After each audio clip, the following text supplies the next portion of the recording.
हवालदार साहेब झाला. कस काय काय घेणार चहा कॉफी थंड? हो सरपंच, मला काही नकोय. मी आता तुम्हालाच काय करणार आहे. हो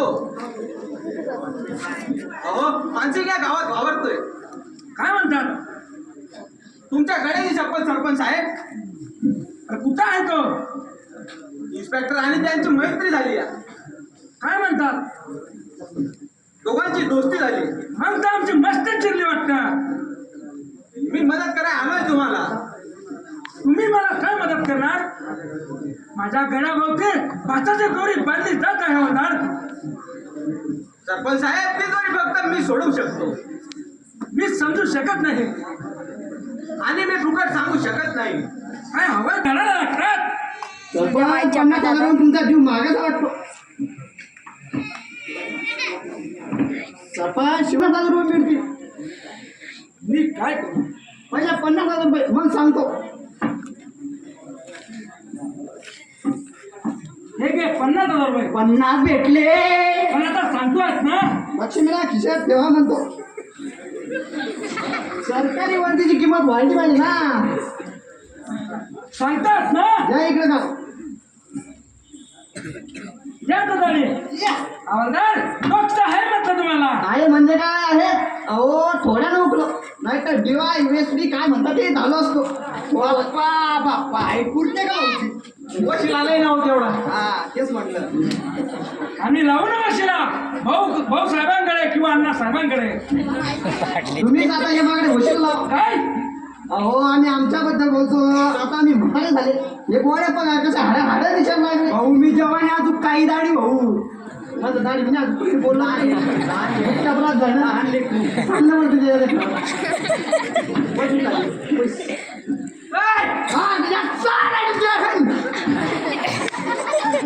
बरं आम्ही जातो सरपंच. परत कधी येणार? वेड्या घेऊन येऊ. काय? अहो मानसिकला घाला. तुम्ही समाजसेवक बोलून विठ्ठलाचे भक्त. पांडुरंग हरी पान तुमच्या वस्तूला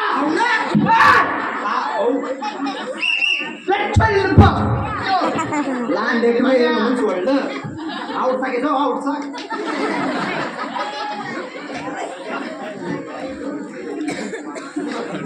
मागाच्या पुढे शेळी येत आहे आणि 50,000चं इनाम खिशात पडत आहे. पण मी त्याला जिवंत पुढचा ताब्यात घेणार नाही, कारण मला माझा पुरावा नष्ट करायचा आहे.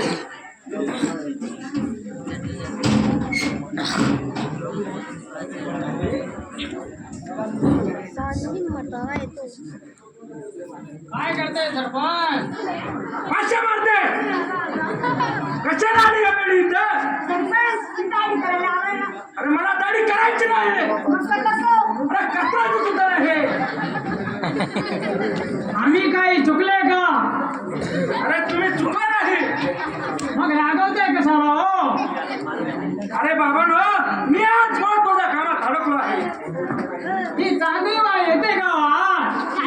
नाही चला अशा कशा जाईल आम्ही? चांगली बाई आली, आमचा जीव मोठा झाला.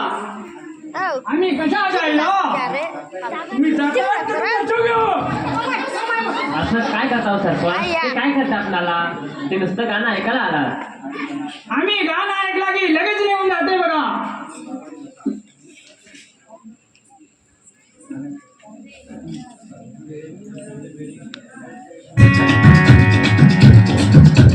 घाटी और घराती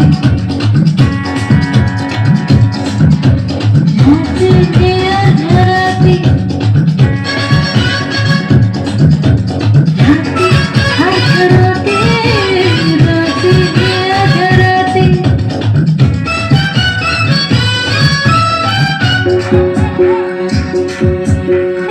राती और घराती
मानसिंग कोण कोण मानसी पांढरी दाढी आणि फट्टे कपडे घातले की माणसाचं खरं खरं रूप दळवता येत नाही. ही पत्ते आहे. रे हा काय म्हणतोय ग मी काही समजलं नाही. सारं समजून सांगतो बेटा तुला. तू मानसिंग आहे. तू फक्त कशासाठी आलाय तेच सांग मला. काम धंद्यासाठी आलाय सरपंच. अच्छा म्हणजे तुला कामाला लावतो जरूर लावतो. अगदी स्वर्गात बघायचो. आणि काय काय पडाकडे तुला माझा स्पर्श काटेवाडी वाटला होता ना. मास कस काय यायला गेला. मी तुमच्याकडे कायमची राहण्यासाठी आले आहे हो की नाही बाबा. खरं आहे बेटी. अरे काय खरं आहे ते सांगतो मी तुला. तू माणसे आहे आणि तू इन्स्पेक्टर सोबत सल्ला करून आला आहे. पण मी तुमचं नाव यशस्वी होऊ देणार नाही. आता तुम्ही माझ्या गुह्यात अडकला आहात. आता तुमची प्रेत सुद्धा कुणाच्या नजरेला पडू देणार नाही मी. हे कसं काय कळले तुम्हाला. आता ह्या नाटकाचा शेवट जवळ आला तर सत्य कशापासून लपवून ठेवायचं. सारं खरं सांगतो मी तुला चांगली. कारण सत्याला या चार भिंतीच्या बाहेर जाऊ शकत नाही. हवालदाराने सारं सांगितलंय मला. बेब्रो शेवटी दगाबाज निघाला साला. अरे 50,000 रुपयात खरेदी केला मी त्याला. तसा म्हणा मला यावर तोटा नाही. उद्या तुझी पीठ सुद्धा पोलीस स्टेशनला हवाले केली तर तरी मला 50,000 रुपये इनाम मिळेल. पेपरात फोटो नाव इज्जत सारं मिळेल मला. याचा अर्थ तू माझा खून करणार आहे. अरे मला खून करण्यात आनंद वाटतो. मस्त मजा वाटते. पोलीस खात्याला फसवण्याची नशा वरच असते. पण या तुझ्या नचेत माझी सारखं माणसं दृष्टात त्याचं काय. त्यासाठी वेळीच मला शरण यावं लागतं. माणसे काय मागू राहिल तुम्ही तुझ्याकडे. फक्त तुझी एक प्रियसी एका रात्रीसाठी. अरे ओरडू नकोस. तू तयार झाला नाहीस त्याच दिवशी उचललीस सरीला आणि तिचा खून केलास. पहिले बलात्कार. अरे बोंबाला लागली साली दवडे. दिला नडीला नक मारून.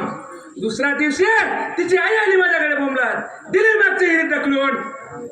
रामकोरा अरे असाच बोंबलात ठोकला झाला होता इथं.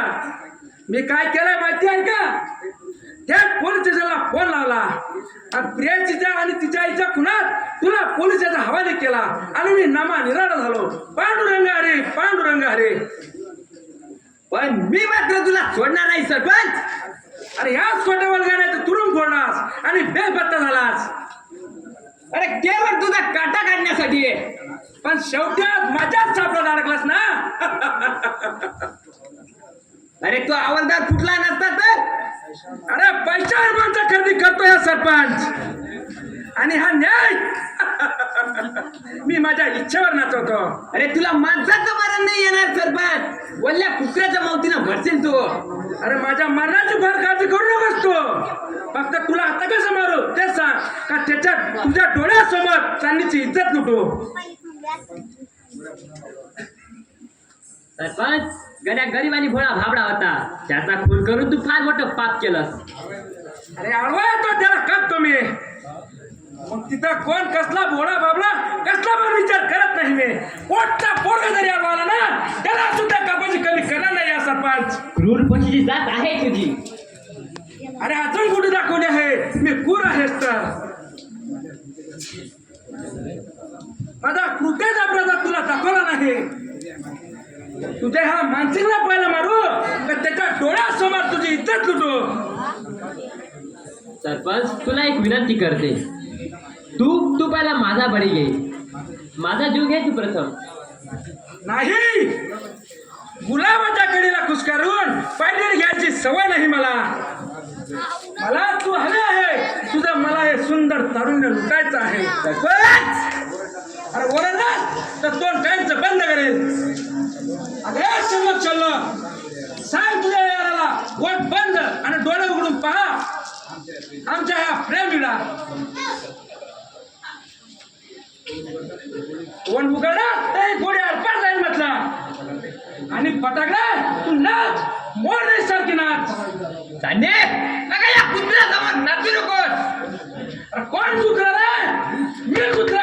मग पहा त्या तुझ्या कुत्र्याला कशी नाचवत होते. नाच नाच म्हणतो ना चांदे. नाही चांदे तू या कुत्र्यासमोर नाचायचं नाही. अरे मला टक्कर देतोस. अरे मरणाच्या दारात असताना मला टक्कर देतोस. सरपंच असा नका चिडू. सांग तुझ्या मानसिंगला मी नाचणार आहे या सरपंचासाठी. मानसिंग का तू दिदीला पेटतोय? मला नाचू दे. नाही तू नाचायचं नाही. का नाचायचं नाही? मानसिंग अरे तू गणेशी माझं लग्न लावलं आणि घटकेत मला विधवा केलं. तुझ्याकडे लग्नाची अपेक्षा केली तर तुझं हे असं. चांदे